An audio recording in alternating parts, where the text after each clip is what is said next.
आपदामपहर्तारं दातारं सर्वसंपदां लोकाभिरामं श्रीरामं भूयो भूयो नमाम्यहम्। पूजन्तं राम रामेति मधुरं मधुराक्षरम् कारुण्यकविताशाखां वन्दे वाल्मीकिकोकिलम्। यत्र यत्र रघुनाथकीर्तनं तत्र तत्र कृतमस्तकाञ्जलिम् बाष्पवारि परिपूर्णलोचनं मारुतिं नमत राक्षसान्तकम्। सौन्दर्यसार सर्वस्वं माधुर्यगुणगृहीतं ब्रह्मैकमद्वितीयं तत्तत्त्वमेकं विधाकृतं वेदादिशास्त्रसंवेद्यं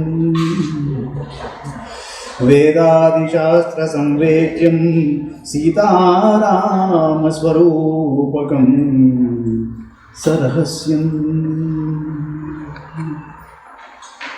सरहस्यं सदां सेव्यमद्भुतं प्रणमाम्यहम्। सरहस्यं सतां सेव्यमद्भुतम् अद्भुतं प्रणमाम्यहम्।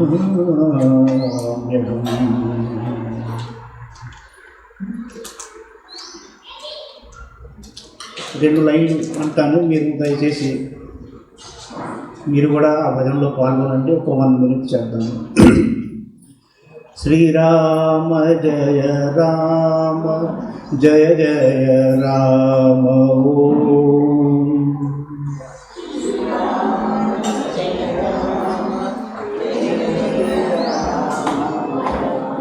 శ్రీరామ జయ రామ జయ జయ రామ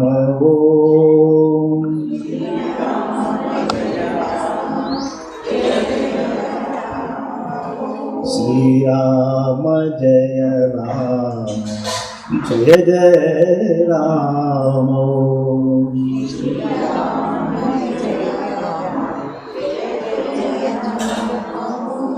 శ్రీరామ జయ రామ జయ జయ రామ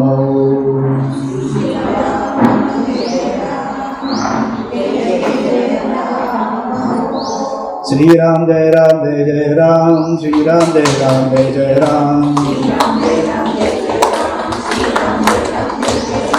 श्रीराम जय राम जय जय राम श्रीराम जय राम जय जय राम श्रीराम जय राम जय जय राम श्रीराम जय राम जय जय राम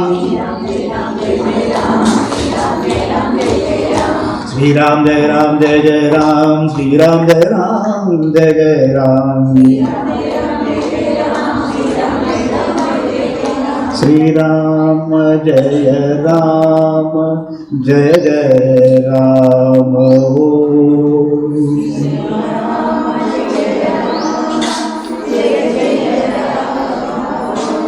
श्रीराम जय राम जय जय राम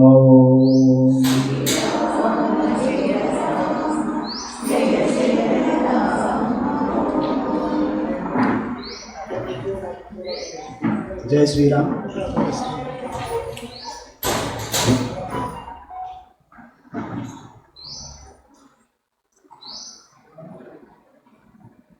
ప్రప్రథమంగా సాకేతపుర వాసులందరికీ, ఇక్కడ కార్యక్రమాన్ని ఈ నవరాత్రులు వసంత నవరాత్రులు నిర్వహిస్తున్న వారందరినీ నేను అభినందిస్తున్నాను. కారణం ఏంటి అంటే, హరిగుణ మణిమయ సరములు గళమున శోభిల్లు భక్తకోటులిలలో తెలివితో చెలిమితో కరుణగల్గి జగమెల్లను సుధాదృష్టి చే బ్రోచు వారెందరో మహానుభావులు, అందరికీ వందనములంటాడు చాగయ్య. ఈ నవరాత్రులలో నిన్న మొన్న కూడా పెద్దలు శ్రీరామతత్వం గురించి ప్రసంగించారు. వారికి కూడా ముందరగా నమస్కారం చేసుకుంటూ నేను నా ప్రసంగాన్ని ప్రారంభిస్తున్నాను. ఒక్కసారి ఇక్కడ కార్యనిర్వాహకులందరి కోసం మీరందరూ చప్పట్లు కొట్టవలసిందిగా కూడా.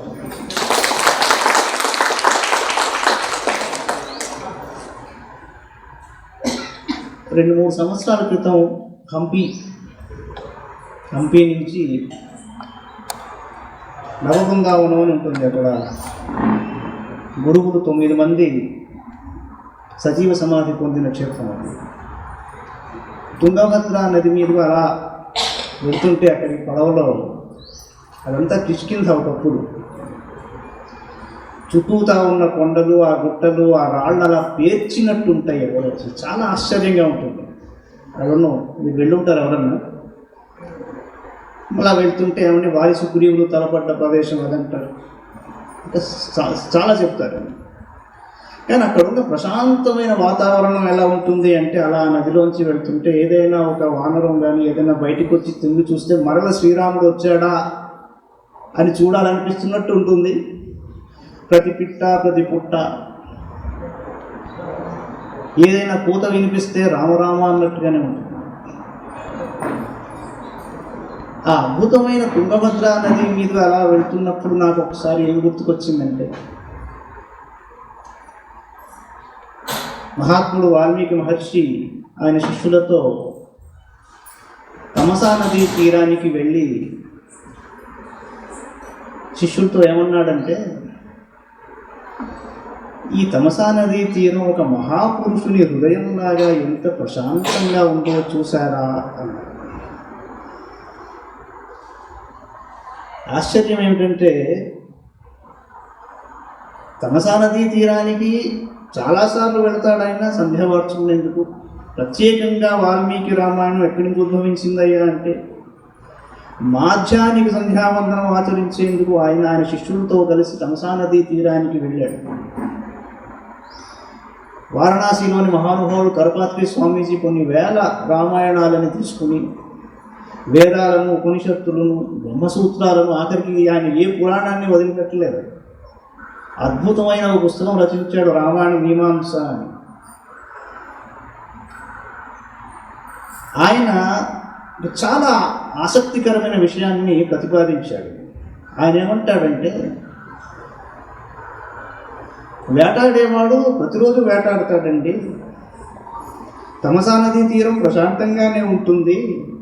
ఆ రోజే వాల్మీకి మహర్షి ఆ మాట ఎందుకు అనాల్సి వచ్చింది అంటే, ఆయన చెప్పిన కారణం ఏమిటంటే, సీతాదేవి అమ్మవారు వాల్మీకి ఆశ్రమానికి చేరి ఆయన వ్రతం ఉన్నది. ఆ సమయంలో ఆయన మనస్సు కలవర చెందింది. సామాన్యంగా ఎవరైతే అడవిలో ఒకడో మారుమూల ఆశ్రమంలో తపస్సు ఆచరించుకుంటూ బ్రతికే వాళ్ళ మనసు కొద్దిగా కలవర చెందిన అది కాస్త ఎఫెక్ట్ ఎక్కువే ఉంటుంది. ఆయన ఆలోచిస్తున్నాడు. ఆయనకి సీతమ్మ వారి గురించి తెలుసు, శ్రీరాముడి గురించి తెలుసు. ఏమిటయ్యా ఈ మహాపురుషుడికి మరల ఈ వియోగము, ఈ అమ్మవారికి ఈ పరిస్థితి ఏమిటి అన్న చిన్న బాధలో ఆయన అక్కడికి వెళుతూ ఎంత నిగ్రహించుకుని ఉంటాడా రామయ్య అన్న ఆలోచనలో, ఏమయ్యా ఈ తమసా నది ఎంత ప్రశాంతంగా ఒక మహాపురుషుని హృదయంలాగా అనిపిస్తోంది నాకు అంటాడు. దాని అర్థం ఏమిటంటే, ఉత్తరకాండ కాలం రామాయణ రచన కాలం. ఇది చాలామంది విస్మరిస్తూ ఉంటారు. రామాయణం అనే ఒక మహాగ్రంథం, ఆదికావ్యం యొక్క రచన ఉత్తరాఖండ కాలంలో జరిగింది. దానికి తులసీదాస్ గారు అంటారు, రామచరితమానస్లోని మంగళాచరణంలో ఒక గొప్ప మాట అంటాడు. ఆయన ఇద్దరిని ఉద్దేశించి ప్రార్థించాడు. ఆయన సీతారామ గుణగ్రామ పుణ్యారణ్య విహారిణౌ వందే విశుద్ధ విజ్ఞానౌ కవీశ్వర కపీశ్వరౌ అంటాడు. సీతారాముల గురించి ఇద్దరికి తెలిసినట్టుగా ఎవరికి తెలియదు అన్నాడు. ఎవరు వారంటే కవీశ్వరుడైన వాల్మీకి మహానుభావుడు, కపీశ్వరుడైన ఆంజనేయ స్వామి అండి. ఇక్కడ రాముడిని చూశాడు, అక్కడ అశోకవనంలో సీతను చూశాడు.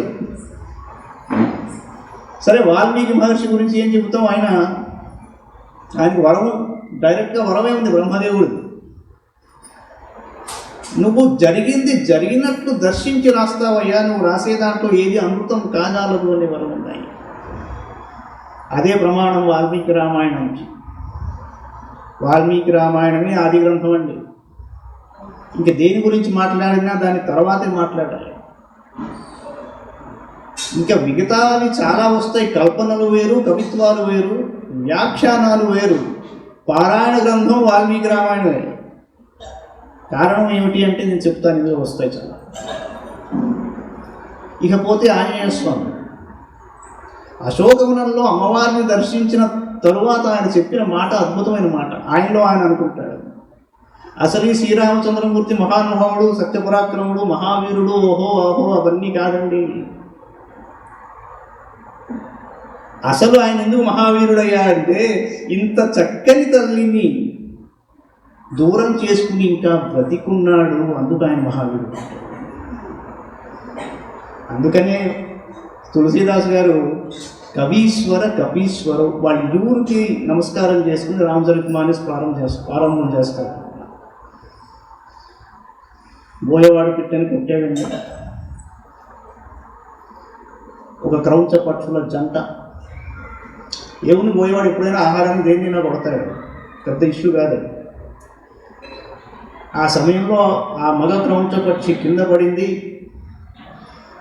ఆడ క్రౌంచ పక్షి వచ్చి దాని పక్కన నిలబడి ఏడుస్తోంది. ఇదేమిటి, మనసు వికలమైంది. మానిషాల ప్రతిష్టాంత మగమ శాశ్వతి సమాహ క్రౌంచ మిథునాదేకం అవధి కామమోహితం అన్నాడు. ఇదేమిటి ఈ శ్లోకం వచ్చింది అనుకున్నాడు. అమంగళకరంగా అనిపిస్తోంది అని బాధపడుతూ వెనక్కి వస్తూ శిష్యులకు ఆ శ్లోకాన్ని పరీక్షించమని నిర్దేశించాడు. వాడు అన్నారు, గురువుగారు ఇది ఛందస్సులోనే ఉన్నది, ఇదేమిటి ఇలా వచ్చింది శ్లోకం అనుకుంటూ బాధపడుతూ అక్కడ ఆశ్రమానికి వెళ్ళాక బ్రహ్మదేవుడు వచ్చాడు. చెప్పాడు, ఈ శ్లోకాన్ని నేనే సరస్వతీదేవి ద్వారా పలికించానయ్యా, ఇది అమంగళకరం కాదన్నాడు. శ్లోకం గురించి చూద్దాం. ఓ నిషాద, మిథునంలోనున్న కామమోహితమైన జంటను విడదీసినందుకు శాశ్వతమైన అపకీర్తిని పొందగలవు. ఇది లిటరల్ మీనింగ్ ఆ శ్లోకానికి. మా నిషాద ప్రతిష్టాంత మగమ శాశ్వతి సమాహ యత్రౌచ మిథునాదేకం అవధి కామమోహితం. ఈ శ్లోకం యొక్క లిటరల్ మీనింగ్ అది. ఒక నిషాదుడు, ఒక ఆటవీకుడికి ప్రతిష్టతో ఏం పనండి? శాశ్వతంగా నీ ప్రతిష్ట నాశనంలో వాడికి నాకు గౌరవగౌరవంతో ఏం పనండి? అప్పుడు అర్థమైంది ఏమిటి ఆ శ్లోకంలో ఉన్న మర్మం అంటే, మీరు మా నిషాదాన్ని విడదీసినప్పుడు కలిగే అర్థం ఒకలాగా ఉంటుంది, దానిని కలిపి చదివినప్పుడు ఒకలా ఉంటుంది. ఇప్పుడు జాగ్రత్తగా ఆలోచించు. ఇక్కడ కలపడం, విడిపోవడం, దాంతో మొదలవుతుంది శ్లోకం. మా నిషాద అని అంతా అక్కడ ఉంది. ఏమిటది? ఒక జంట విడిపోతే తప్ప మరో జంట కలవడానికి లేదా? రావణాసురుడు బండోదరి ఆ ఇద్దరిని విడదీయడం జరిగింది కదండి. అప్పుడే కదా సీతారాములు కలిశారు. ఒక జంటని విడదీస్తే తప్ప కార్యసాధన లేదా? కలిపితే ఏమిటి, విడదీస్తే ఏమిటి? ఇది అక్షరాల్లోనే ఉంది ఆ విన్యాసం. మా నిషాద, మా అంటే మహాలక్ష్మి అమ్మవారు స్థిరంగా ఎవరి హృదయంలో నివాసమై ఉంటుందో ఓ శ్రీమన్నారాయణ, కామమోహితుడైన ఒకడిని నువ్వు వధించినందువలన నీ ప్రతిష్ఠ శాశ్వతంగా ఈ భూమి మీద నిలబడిపోతుంది అన్నది అర్థం. ఇది ఈ మానిషాద శ్లోకానికి ఉన్న ఒక గొప్ప భావార్థం. రామాయణం యావత్తు మీకు ఈ వైపరీత్యమే కనిపిస్తుంది. కనిపించేది ఒక అమంగళకరమైన విషయంలా కనిపిస్తుంది. శివధనుర్భంగం న్యాయానికి అది అమంగళకరమే కదా. అది విరిగిపోవడం ఏమిటి? ఆయన చెప్పిన కండిషన్ కేవలం ఎక్కువ పెట్టండి రా అబ్బాయిలు అన్నాడు, విరిగి ఊరుకుద్దది. కానీ తర్వాత జరిగేది మంగళకరం అన్నమాట. అడుగడుగునా మీకు వైపరీత్యం అనేది ఒక సాహితీ సంపద ఆ కావ్యంలో. ఇప్పుడు ఇంకో విధంగా ఆలోచిస్తే సంగీతజ్ఞులు ఈ శ్లోకాన్ని మరో విధంగా అర్థం చేసుకుంటారు. మా అంటే మధ్యమ స్వరం. ఇక్కడ సంగీతం తెలిసిన వాళ్ళు ఉంటారు. కళ్యాణి రాగంలో మధ్యమం ఒక్కటే మీకు కోమల మధ్యమం, మిగతావన్నీ శుద్ధ స్వరాలే. నిషాదం అంటే నీ. కళ్యాణి రాగంలో ఏమిటయ్యా అంటే అన్ని రసాలు పండుతాయి. శృంగారం, సరసం, భక్తి, అలాగే విషాదం కూడా కళ్యాణిలో కలుగుతుంది. చిన్న ఉదాహరణ చెప్తాను.